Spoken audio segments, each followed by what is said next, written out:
यमुनानगर नाम का एक गांव था जहां टुनटुन अपने परिवार के साथ रहा करती थी। टुनटुन बहुत मोटी थी और उसी के पड़ोस में रहती थी चुनमुन, जो कि बहुत पतली थी। और उन दोनों का आपस में 36 का आंकड़ा था।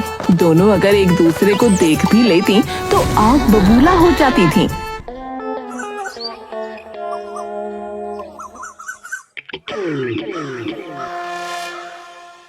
गजब का है दिन देखो जरा, ये दीवानापन सोचो जरा। वाह क्या मौसम है आज, बाहर जाकर देखती हूँ। टुनटुन गाना गुनगुनाते हुए बाहर पहुंची, लेकिन घर से बाहर कदम रखते ही उसका मूड खराब हो गया, क्योंकि सामने ही बहुत सारा कूड़ा पड़ा हुआ था। छी छी छी, कितनी गंदी बदबू आ रही है। ये कूड़ा यहाँ किसने फैलाया? मेरा अच्छा खासा दिन बर्बाद कर दिया।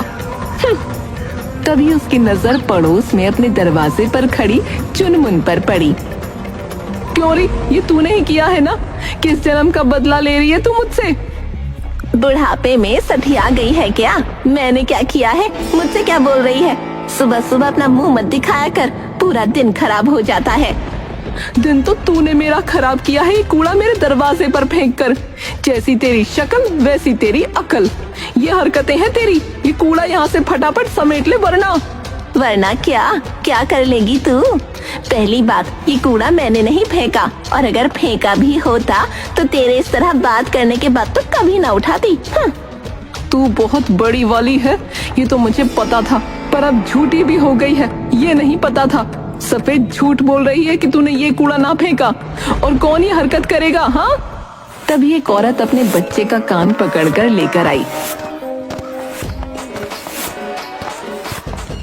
अरे अम्मा, मुझे माफ कर दो। ये मेरे बच्चे से मैंने कहा था कूड़ा फेंक कर आने को, इस पगले ने यहाँ फेंक दिया। मैं अभी समेट देती हूँ। सुन लिया मोटी, अगर जरा सी अपनी मोटी बुद्धि का इस्तेमाल करती तो इतनी बकवास न करती। अरे जा जा, माचिस की तीली से भी पतली औरत। जा अंदर जाके बैठ, हवा तेज चल रही है, कहीं उड़ ना जाए तू। भाग भाग।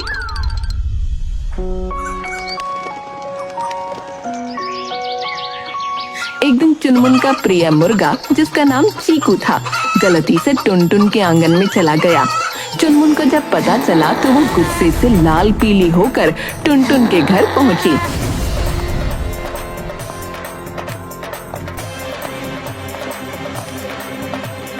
ओ टुनटुन, मेरा चीकू कहाँ है? कौन चीकू? चीकू वो जो तेरे सिर पर मंडराता है? नाटक मत बना, मेरा मुर्गा इधर आया था, जल्दी लौटा दे, नहीं तो मुझे पुलिस बुलानी पड़ेगी। अरे तेरे उस मरियल मुर्गे को मैं क्यों छूंगी? वो टहल रहा था आंगन में, जा ले जा, पर अगर दोबारा आया तो पकाकर खा जाऊंगी। हाँ। तू मेरे मुर्गे को हाथ भी नहीं लगा सकती, मैं तेरा हाथ ना तोड़ दूंगी।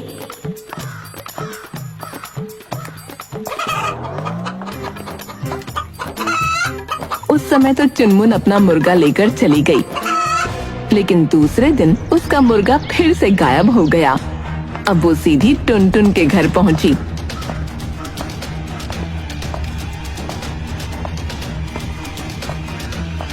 मेरा मुर्गा फिर से गायब है, सच सच बता दे, कहाँ छिपाया तूने? कहीं तूने उसे पका तो नहीं दिया? अरे वाह, क्या सोच है रे तेरी, लेकिन ये पकोड़े हैं, मुर्गा नहीं। हाँ। झूठी, मुर्गा चुराकर ऐसे मासूम बन रही है। अरे तू खा के देख, पकौड़े ही है। अगर तेरे मुर्गे जैसा स्वाद आया तो तू मुझे जेल भिजवा देना, और नहीं आया तो मैं तुझे जेल भिजवा दूंगी, ठीक? तभी दोनों की बहुएं रीना और प्रिया वहाँ आ गईं। अरे माँ जी, आप यहाँ लड़ने क्यों आ गईं? ये मोटी मेरा मुर्गा मारकर खा रही है। नहीं नहीं, मेरी सास ऐसा नहीं कर सकती। अरे तो पागल है। माँ जी, आपका मुर्गा पीछे वाले खेत में टहल रहा है। चुनमुन, तेरे मुर्गे को शायद मैं माफ कर दूं, लेकिन अगर तू दोबारा मेरे घर में आई तो तुझे पकाकर खा जाऊंगी मैं। चल भाग यहाँ से। रीना चुनमुन को लेकर अपने घर आ गई।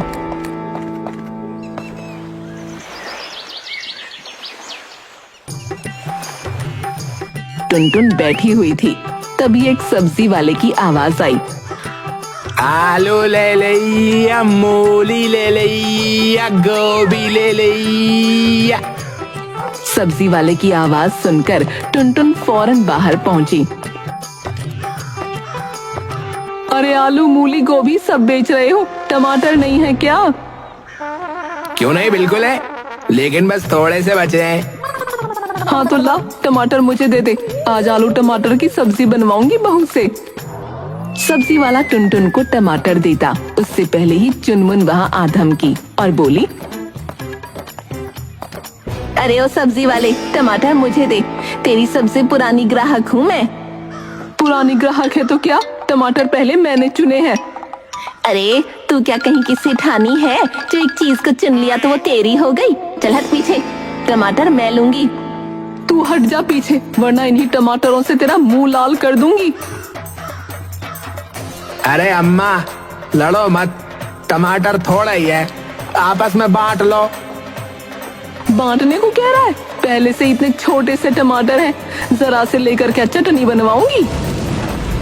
दोनों की बहुएं भी आकर लड़ाई सुलझाने की कोशिश करने लगी, लेकिन ये लड़ाई रुकने का नाम ही नहीं ले रही थी। अरे आप लोग हमेशा लड़ती क्यों रहती हैं? टमाटर नहीं हो गए, सोना हो गया।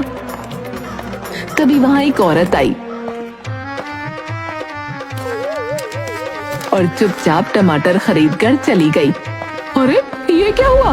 तेरे चक्कर में सब टमाटर चले गए, ना मुझे लेने दिए ना खुद ले पाई। अब क्या करेगी तू? मेरे पास तो टमाटर पहले से ही है, मैं तो बस तुझे तंग करने आई थी। और वैसे भी तू इतनी मोटी है और टमाटर खाएगी तो फूल जाएगी। मैं तुझे छोड़ूंगी नहीं बेटा, सबका दिन आता है। टुनटुन गुस्से से पैर पटकती हुई घर चली गई और चुनमुन अपनी जीत का जश्न मनाते हुए अपने घर चली गई।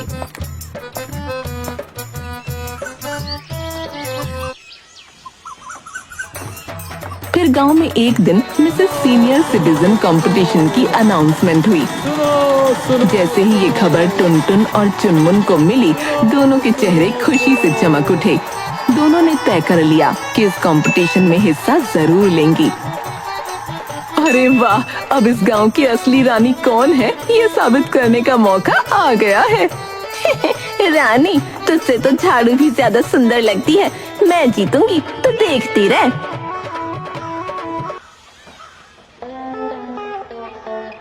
रामप्रसाद, जो हमेशा सबकी तारीफ करके अपना काम बनाता था, दोनों के पास बारी बारी गया।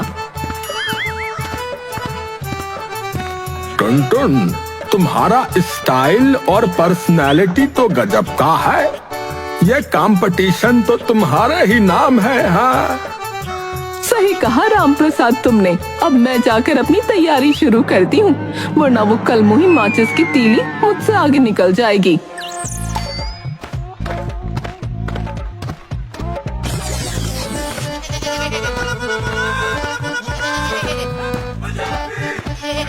चुनमुन, तुम्हारी चाल ढाल तो मॉडल जैसी है भाई, बाकी तुम्हारे सामने बच्चे लगते हैं। सच कहा, मैं तो पहले से ही जानती थी कि ये कंपटीशन मेरे लिए ही बना है। वो मोटी भैंस पता नहीं इस कंपटीशन में क्यों आई है। चलो खैर, अच्छी बात है, सबका एंटरटेनमेंट हो जाएगा। दोनों अपने अपने घर जाकर तैयारी में जुट गईं। कंपटीशन की तैयारी के दौरान जब टुनटुन और चुनमुन का आमना सामना हुआ तो एक दूसरे पर वो ताने कसने लगी। टुनटुन, साड़ी पहनकर तैयार तो हो जाना, पर ध्यान रखना स्टेज टूट ना जाए।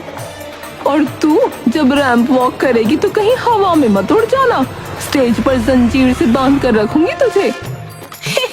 तो स्टेज तक पहुंच भी पाएगी या कुर्सी पर चढ़ने के लिए सीढ़ी लगानी पड़ेगी? बस अब ये कंपटीशन ही बताएगा कि असली महारानी कौन है। दोनों के बीच लड़ाई का मजाक पूरा गांव देखने लगा। गांव वालों को अब इस कंपटीशन का बेसब्री से इंतजार था। टुनटुन ने कंपटीशन की तैयारी के लिए एक प्रसिद्ध ट्रेनर को बुलाया। ट्रेनर जैसे ही पहुंचा, पता चला कि चुनमुन ने भी उसी को बुलाया था। आइए आइए ट्रेनर साहब। अरे ट्रेनर साहब आइए, मैंने बुलाया था आपको। चुप कर सुकड़ी कहीं की, मैंने बुलाया है। आइए ट्रेनर साहब। ओए मोटी, तू कुछ भी कर ले, तेरी चमड़ी पर कोई फर्क ना पड़े। मुझे ट्रेनिंग करने दे।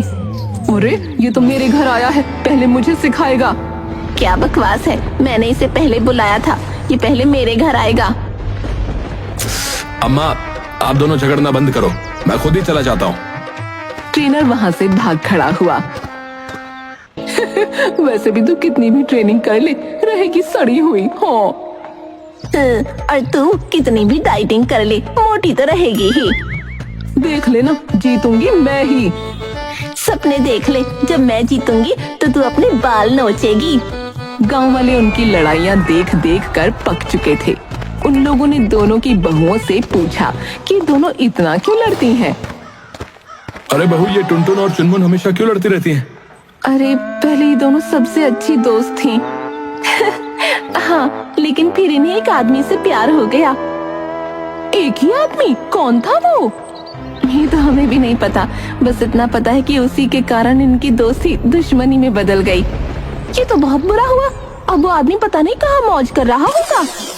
गांव वालों के बीच कानाफूसी शुरू हो गई। अब सबको ये जानने की उत्सुकता थी कि वो आदमी कौन था।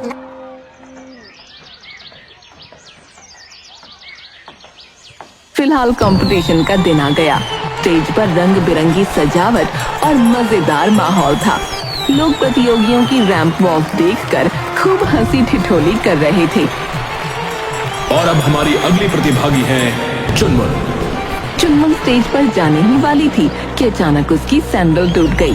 वो परेशान होकर बाकी पार्टिसिपेंट से सैंडल मांगने लगी, लेकिन किसी ने उसकी मदद नहीं की।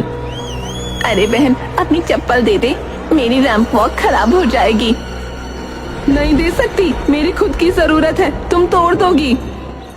अरे तू बिना सैंडल के चली जा चुनमुन, वैसे भी तेरे जैसी शक्ल है तो जीतने तो वाली नहीं है। चुनमुन रोने लगी। तभी टुनटुन उसके पास आई। और अब हमारी अगली प्रतिभागी है चुनमुन। ले चुनमुन, मेरी चप्पल पहन ले। तू मुझे चप्पल दे रही है अपनी? हाँ, अब एक भिखमंगी की मदद मेरी जैसी दयालु औरत ना करेगी तो कौन करेगा? उस समय चुनमुन के पास जवाब देने का समय नहीं था। वो फौरन सैंडल पहनकर रैंप वॉक करने चली गई। चुनमुन ने आत्मविश्वास के साथ रैंप वॉक की। इसके बाद टुनटुन ने भी अपनी बारी पर शानदार प्रदर्शन किया। आखिर में एंकर ने कंपटीशन का रिजल्ट अनाउंस किया। और हमारी मिसेस सीनियर सिटीजन है मैं हमारी मिसेस सीनियर सिटीजन है चुनमुन। चुनमुन अपना नाम सुनकर खुशी से रोने लगी। पूरा गांव तालियों से गूंज उठा। बधाई हो चुनमुन, तुमने सच में अच्छा किया। मैं ये तुम्हारी वजह से ही तो जीती हूँ। अगर तुमने अपनी सैंडल मुझे ना दी होती तो मैं तो रैंप वॉक ही ना कर पाती, पर तुमने मेरी मदद क्यों की? क्योंकि कभी तू मेरी दोस्त थी और आज भी कहीं ना कहीं मैं तुझे अपनी दोस्त मानती हूँ। सच में लीला, तुम मुझे दोस्त मानती हो, इसलिए तुमने ये किया। हारने का थोड़ा बुरा तो लग रहा है, लेकिन कोई बात नहीं। कभी कभी इंसान को अपनी नफरत और दुश्मनी एक तरफ रखकर कुछ ऐसे काम करने चाहिए जिससे वो कम से कम अपने आप से नजर तो मिला पाए। ये सुनकर सबने खूब तालियां बजाईं और टुनटुन की भरपूर तारीफ करी।